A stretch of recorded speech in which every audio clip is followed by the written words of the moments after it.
All right. Hello and welcome to this video. We're going to talk about problems in New Jersey. New Jersey. That's right. We're going to talk about some stuff going on in New Jersey that's absolutely outrageous.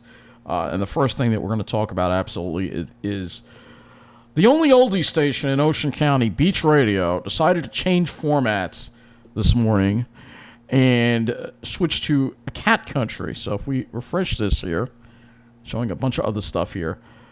The new Cat Country 96.7 is on the Jersey. So there's already a country station that plays the same damn music on 106.3.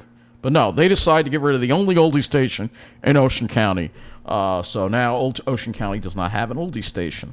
And this is the article about it here. Town Square launches Cat Country at the Jersey Shore. So fortunately on Long Island, we have a pretty good choice of radio stations. But in Ocean County, particularly Tom's River, the radio sucks. So Town Square launches Cat Country at the Jersey Shore, while New York City launched its country outlet. A country duel is breaking out in the suburban Monmouth Ocean market.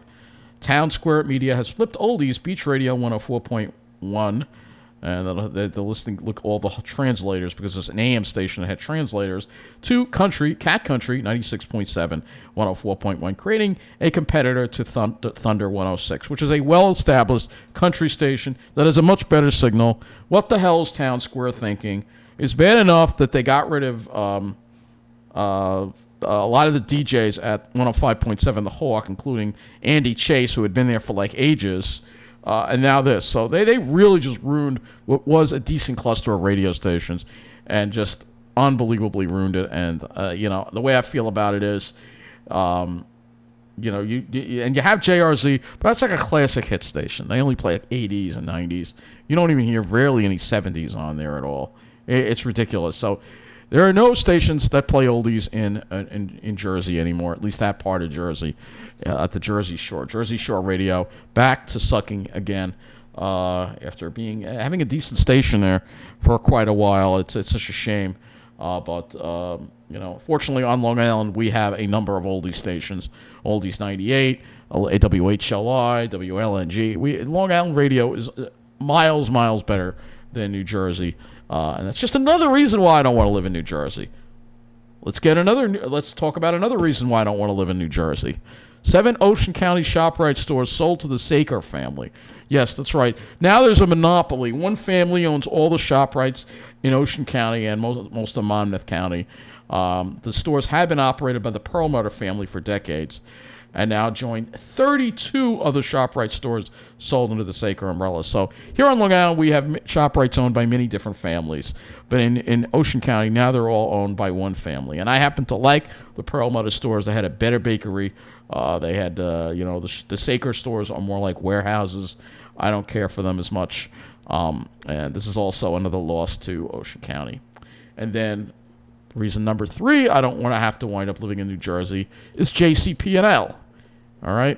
Tom's River power restored after outage due to transmission issues. JCP&L constantly has problems on days where, it's perfectly okay. There's no storm, but power to more than 12,000 JCP&L customers in Tom's River was restored eventually. Electrical service had been restored in Tom's River area Wednesday after more than 12,000 homes and businesses were without power because of a transmission issue. The outage, which started around 9 a.m., affected homes in the eastern portion of Tom's River and in Seaside Heights and Seaside Park.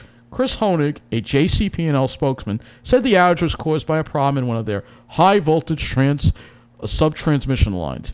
JCP&L crews had to shift electricity transmission around the faulty area to get customers back online while repairs were made. Crews were trying to determine what caused the problem. Honig said in a 10:15 a.m. phone call, because there's a transmission issue. When power is restored, everyone will come back at the same time versus storm. Still, and this happened back on January 26th.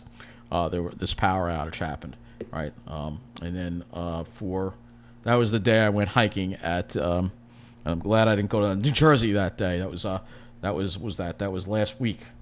I forgot the day it was. The day I went hiking at that beautiful. Forgot the name of it already, but those Pine Barrens by Brookhaven State Park. But anyway, there was another major power outage with JCP&L. This time in Long Beach, equipment failure at a substation, Bath Avenue, that plunged much of Long Branch into darkness. An electrical failure trapped people in elevators and other issues. So another blackout with JCP&L. Sub-transmission equipment, again.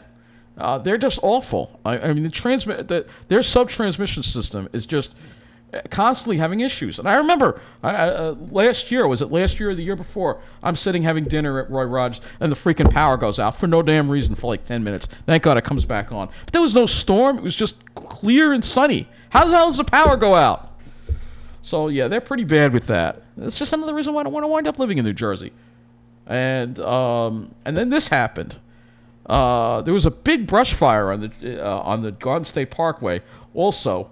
And they have been arrests now in that brush fire because it was arson. So it says 2 juveniles have been arrested for their roles in starting a fire on the Garden State Parkway near Exit 91 in Brick Township.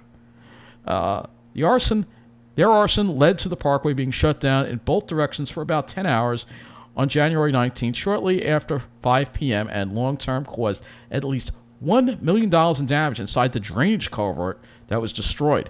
It was the culvert that New Jersey State Police detectives determined where the fire started.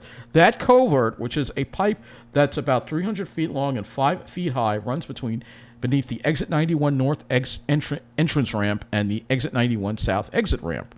As the investigation moved forward and through various investigative means, police were able to identify the 2 juvenile suspects who were responsible for allegedly starting the fire. Their inferno came shortly after they allegedly burglarized the building owned by the New Jersey Turnpike Authority, which happens to be right next to Parkway, Exit 91 North commuter lot. Both of the juveniles are now charged with arson, burglary, criminal mischief, interference with transportation, and defiant trespassing. Following their arrest, processing, and being charged, here we go. It's not just in New York, folks. New Jersey State Police said that both were released from custody pending a future court date because they were juveniles. You got to give me a break. See, New Jersey has problems too. And it's just a whole different set of problems that I don't want to have to deal with. All right? We all know certain demographic doesn't care about that. They just want to purge us out. Well, screw them. This is why I got to fight, because I'm just going to leave a whole bunch of problems here in Long Island and go to a whole new set of problems if I have to go live in New Jersey. Sure, it'll solve some of the problems I'm dealing with on Long Island, but now I have a whole new set of problems to deal with, including the power going out all the time, having radio that sucks, and less of a transportation system. So this is why I fight to stay on Long Island. This is why I fight against the plan. That's all I got to say. Thank you for watching.